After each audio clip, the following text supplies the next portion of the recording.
नमस्कार प्रणाम दोस्तों, आप देख रहे हैं डिजिटल न्यूज भोजपुरी। मैं हूं आपके साथ नरसिंह सम्राट। दोस्तों, आज हमारे साथ बातचीत करने के लिए एक ऐसे शख्स बैठे हुए हैं जिनका नाम है झमन उपाध्याय। आपको बताते चले कि इनके एक छोटे भाई थे जिनका नाम था शिवजी उपाध्याय। वो तबला बजाते थे, किस में? पावर स्टार पवन सिंह में। उनके भी एक छोटे भाई थे, यानी इनके छोटे भाई थे, उनका नाम था अंजनी उपाध्याय। वो पावर स्टार पवन सिंह को गीत लिख के दिया करते थे। कब? उस समय जब पावर स्टार पवन सिंह सिर्फ पवन सिंह थे। इनका ताल्लुकात जो है पवन सिंह के घर से भी रहा है। बहुत सारे मुद्दे पे आज इनसे बातचीत हम करेंगे। सबसे पहले बाबा आपका स्वागत है। आपके चैनल का बहुत बहुत स्वागत है मेरे तरफ से, और पूरे जो इस देश में देख रहे हैं ये चैनल, उनको भी बहुत बहुत धन्यवाद और नमस्कार। बाबा, सबसे पहले आपसे हम ये जानकारी लेंगे और दर्शकों को ये बताना चाहेंगे कि जो पवन सिंह आज वर्तमान में पावर स्टार पवन सिंह कहे जाते हैं, सुन के आपको कैसा लगता है? क्योंकि उस बच्चे का आप नेता तक पहुंचे हैं, बचपना जो है आपके गोद वगैरह में बीता हुआ है, कैसा लगता है आपको? बहुत अच्छा अनुभूति होता है, बहुत खुशी होती है। हम लोग पवन सिंह को बचपन में जब संगीत लाइन से जोड़े, उसमें होनहार बिरवा का लूलू पात कहा जाता है भोजपुरी में। तो उसमें दिख रहा था ये लड़का बहुत कुछ करने वाला है, क्योंकि हम लोग भी कुछ संगीत से संबंध रखते थे।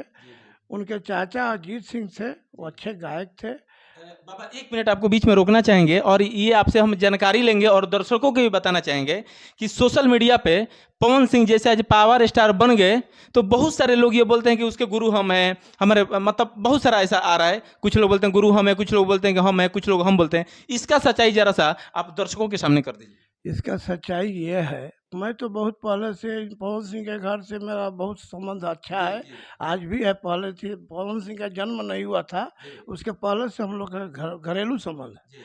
पवन सिंह जब 5-6 साल के थे, तो वही हम बोल रहे थे अभी कि भोजपुरी में लोग बोलते हैं कि होनहार बिरवा का लूलू पात। तो उनका आवाज़ बहुत सुंदर था बचपन में। तो हम और अजीत सिंह, जो उनके गुरु हैं अजीत सिंह। अच्छा, उनके गुरु अजीत सिंह यानी उनके चाचा ही हैं? हाँ, उनके चाचा ही अजीत सिंह अच्छे गायक थे। अच्छा, आप लोगों को कैसे लगा कि मतलब बच्चा ये गायक बनने का इसका क्या? देखिए, वो उसका आवाज़ बचपन में बहुत अच्छा था, और कैचिंग पावर जो था उसका बहुत बढ़िया था। तो किसी का कुछ सुन के तुरंत हाँ, उसको दिमाग में बैठा तुरंत लेता। उसको कैच कर लेता था। जी, जो भी हम लोग गाइड करते थे, अब अजीत सिंह गाइड करते थे, जी, उसको बखूबी और उसको पटल पर उतार देता था। जी, उसमें बहुत पावर था, उस समय ही पावर था। जी, तो हम लोग समझे कि अच्छा गायक निकलेगा ये, तो इसके पीछे कुछ मेहनत किया जाए। जी। तो अजीत सिंह बेचारे उनके पीछे मेहनत किए, और अजीत सिंह ही उनका गुरु हैं। हालाँकि अजीत सिंह भी तो एक लोक गायक थे, गाना वाना गाते थे। हाँ, बहुत बढ़िया गाते थे, बहुत बढ़िया गाते थे, अच्छा गाते थे। अजीत सिंह अच्छा गायक थे, और उनको अच्छा गाइड करते थे। पवन सिंह ज़मीन से जुड़ा गायक है। जी, वो ज़मीन से हर कुछ गाता है। जी। पवन सिंह पावर स्टार बनने के पीछे यही कारण है कि इस माटी से जुड़ा हुआ है, और हर कुछ उसको अनुभव है। और बहुत उसका कैचिंग पावर जो था बचपन से ही बहुत अच्छा था। तो आप लोगों को ये लगा कि इसका कैचिंग पावर बढ़िया है और गीत संगीत से रुचि रखता है, तो इसको गायक बना दिया जाए। आपसे एक और बात का हम खुलासा करेंगे कि पावर स्टार पवन सिंह जो वर्तमान में कहे जाते हैं, उस समय सिर्फ जो पवन सिंह थे, तो उनका ऐसे मैं सुना हूँ कि कहीं स्टेज शो वगैरह था, वहाँ पे कोई गाना रिकॉर्ड कर लिया। तो उसकी सच्चाई क्या है? ये ज़्यादा दर्शक जानना चाहते हैं। सच्चाई ये है कि पवन सिंह उस समय 7 साल की उम्र के थे, जी, और हमारे द्वार पर प्रोग्राम हो रहा था रात में। जी। कहाँ पे? यहीं पर मेरे द्वार पर बभनगामा में। जी, तो मेरे एक चाचा थे, उनके डिपार्टमेंट उसी पुलिस डिपार्टमेंट में थे, जी, वो जी, गढ़वा में थे। जी। तो गढ़वा कहाँ? झारखंड? झारखंड। जी, तो गढ़वा में थे, तो उनके एसपी का तबादला था, जी, उसमें प्रोग्राम लोग रखे थे। जी, तो आकर वो उसी समय वो आ गए, गढ़वा जाना हो रहा था द्वार पर, तो आ गए। जी। बोले कि भाई कि बच्चा अच्छा कर रहा है, इसका प्रोग्राम करा दीजिए। उस समय पवन सिंह एज लगभग कितना हो रहा होगा? 6-7 साल का 6-7 होगा। साल। हाँ, जी, अच्छा 6-7 साल का होगा जी, उस। तो पवन सिंह का ही प्रोग्राम गढ़वा में रखा गया। अच्छा, यहाँ पे वो आए और गाते हुए देखे तो बोले कि इसी बच्चे का प्रोग्राम वहाँ रहेगा। सुबह में एक जीप किया गया और उसी से हम लोग सब आदमी गढ़वा में हाँ, गए। उस समय तो कमांडर और जीप वगैरह चल रही हाँ, कमांडर से हम लोग गए थी। और गढ़वा में गए, वहाँ प्रोग्राम उनका हुआ, प्रोग्राम बहुत अच्छा हुआ, बहुत हिट हुआ। वहाँ हुआ क्या, जो जी। माइक वाला था, साधारण माइक जो बजाता है हाँ, सब, जो मतलब साउंड वाला लगा था मशीन, उस समय तो कैसेट का जमाना था, रील वाला वो। कैसेट कर लिया, रील कर लिया और उसको डब करा कर और मार्केट में वो बेचने लगा कैसेट। बिना रेपर फोटो लगाए ऐसे सादा। सादा बेचने लगा। जी। बेचने लगा तो टी सीरीज कंपनी या पटना में कोई कंपनी था, उतना हमको ध्यान नहीं है। उसको लोग कैच किए और ये पवन सिंह के यहाँ आए। अच्छा, पवन सिंह के यहाँ वो लोग आए जो गाना सुने थे वो। सुने आप लोग को अभी तक पता नहीं है ना, कि कैसेट इसका वो लोग रिकॉर्ड करके बजा रही है, कुछ जानकारी नहीं है। हम लोग को कुछ जानकारी नहीं अपना थी। प्रोग्राम किए, प्रोग्राम करके अपना चले आए। वो तो आया था जो कैसेट किया था, वो भी आया था राइट लेने के लिए, और कंपनी भी दौड़ने लगी सारी, जो हमको कैसेट कर ये दीजिए। कौन बच्चा है, ये कौन बच्चा कौन है, बच्चा है उस क्योंकि नाम भी तो उतना पहले कोई नहीं जानता होगा। उस गीत को, ओढ़निया वाली गीत को अंजनी उपाध्याय लिखे थे। अच्छा, उस गीत को लिखे थे अंजनी उपाध्याय जी, जो आपके छोटे भाई हैं। हमारे छोटे भाई हैं, और वो गीत पवन सिंह के लिए भाग्य विधाता बन गया। अच्छा, ऐसा मैं सुना हूँ कि वो नाता में लगा था और भैया के साली ओढ़निया वाली गीत जो था किसी और का गाया हुआ था क्या पहले से? नहीं नहीं नहीं नहीं, पवन सिंह ही उसको गाए थे। अच्छा, फर्स्ट पवन सिंह ही गाए थे, पवन सिंह ही गाए थे, मतलब स्टेज शो करने से पहले इनको गीत लिख के दिया गया था। दिया गया था। वही गढ़वा प्रोग्राम में गाए थे, नाता में लगा था भैया के साली ओढ़निया वाली। उस समय ही गीत वो हिट कर गया और वो पवन सिंह का भाग्य विधाता बना। वो इस गीत से पवन सिंह आज तक आगे बढ़ते गए, और ईश्वर की कृपा है, महावीर जी की कृपा है, पवन सिंह अच्छा कलाकार हुए, अभिनेता हो गए। अब पॉपुलरिटी ऐसी बढ़ी कि पवन सिंह का नाम पूरा अपना देश के उनके विदेश में भी लोग पवन सिंह का राष्ट्रीय अंतर्राष्ट्रीय देश के बाहर भी उनका चर्चा चल जी रहा है। जी जी अंतर्राष्ट्रीय भी चर्चा चलता है। बाबा, और एक बात आपसे हम जानना ये चाहेंगे कि जैसे मान लीजिए वो जैसे कंपनी वाला उनके पास आ गए, कंपनी वाले लेके गए क्या, रिकॉर्ड वगैरह कराए? हाँ, रिकॉर्ड कराए, उनका रिकॉर्ड करा कर गए अपने कंपनी से, गाना को मार्केट में भेजे। अच्छा चला, बहुत कमाई हुआ कंपनी को, और फिर धीरे धीरे चलता ही रहा। उसके बाद कैसेट निकलने लगा, उसके बाद वो कैसेट भी चला या फिर वो नहीं चला? हाँ, खूब चला कैसेट, और उसके बाद भी जो भी कैसेट हुआ चलते रहा। सब रफ्तार पकड़े तो पकड़े ही रह गए। पकड़े ही, रफ्तार तो टूटबे नहीं किया, आज तक पकड़े हैं तो पकड़े हैं रफ्तार। अच्छा, अभी जो है राजनीति से इंटरेस्ट थोड़ा सा उनका बढ़ गया है, और ये बोलते हैं कि नहीं, मुझे चुनाव लड़ना ही है क्योंकि मुझे अपने माँ का सपना पूरा करना है। तो अभी जिस तरीके से बीजेपी के पार्टी का स्टार प्रचारक के रूप में 2014 से काम करते हुए नजर आ रहे थे, तो निश्चित है कि टिकट की उम्मीद भी करेंगे बीजेपी से। बीजेपी पार्टी ने उनको टिकट भी दिया, लेकिन कहाँ से दिया? आसनसोल से। क्या उचित था? देखिए, हर किसी का ख्वाहिश होता है आगे बढ़ना।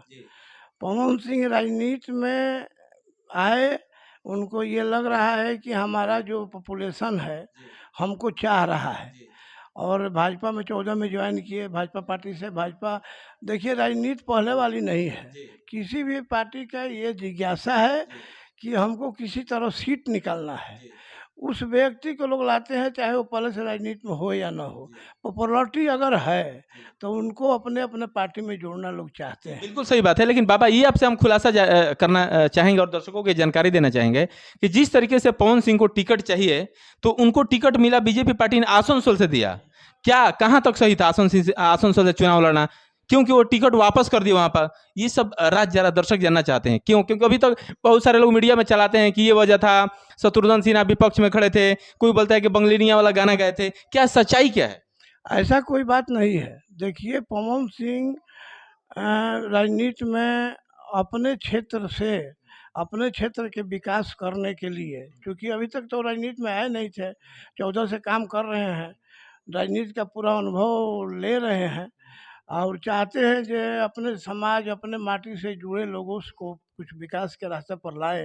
ऐसा जिज्ञासा उनकी इच्छा में है, और इसलिए वो बंगाल से नहीं लड़ना चाहे। नहीं, जैसे उनको टिकट का ये किया जा रहा था, अनाउंसमेंट किया जा रहा था, तो शायद जिम में ही बैठे थे, आप देखे होंगे सोशल मीडिया पर चल रहा था, और बैठ के ऐसे देख रहे थे, और जैसे अनाउंसमेंट हुआ पवन सिंह आसनसोल, तो खुशी से झूम रहे थे। उनके फैन लोग साथ में जो रहने वाले भी घूमे थे, मिठाइयाँ भी बांटी गई, लेकिन 24 घंटे के अंदर ये टिकट भी वापस कर दिए। क्या माजरा क्या था, कुछ समझ में नहीं आया। ऐसा होगा, जो भी उनके फॉलोअर हैं, जो भी उनके समर्थक हैं, उनको सलाह दिए होंगे तो अपना निर्णय बदल लिए होंगे।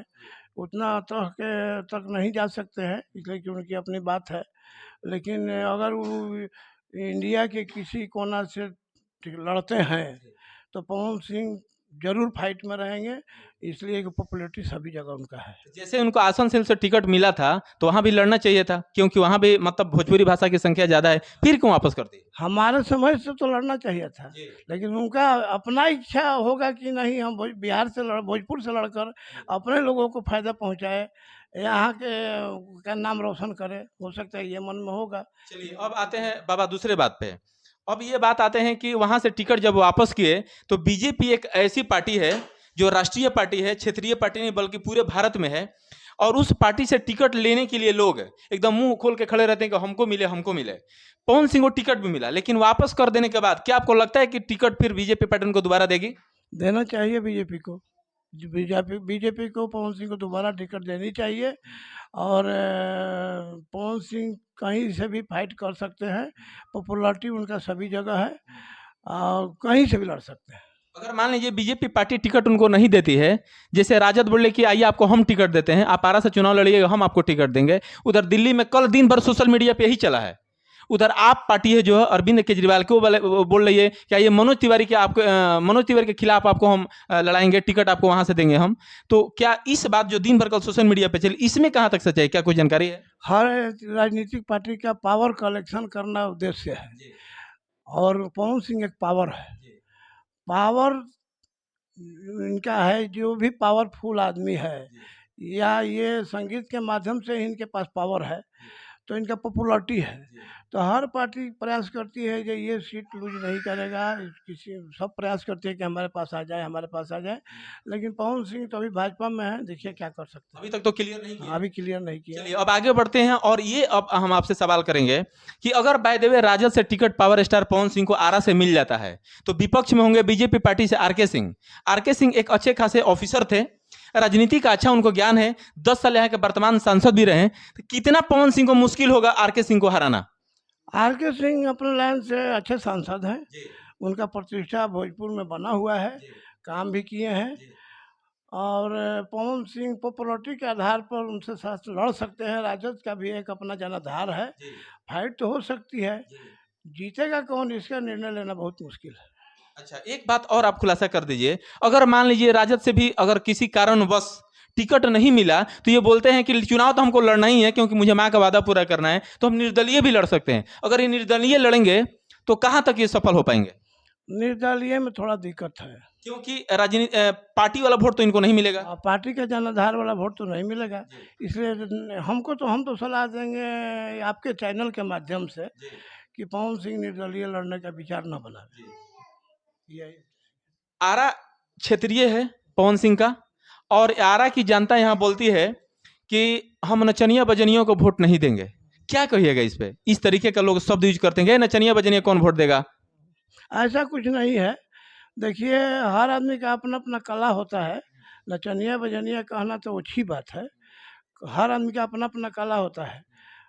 नचनिया बजनिया के माध्यम से हेमा मालिनी, अमिताभ बच्चन सभी लोग इस शिखर पर हैं जिनको लोग बहुत आदर करते हैं, उसी प्रकार पवन सिंह का भी गाना बजाना के माध्यम से आदर है और लोग इनको चाहते हैं, इनका गाना बजाना लोग को दिल के छूता है।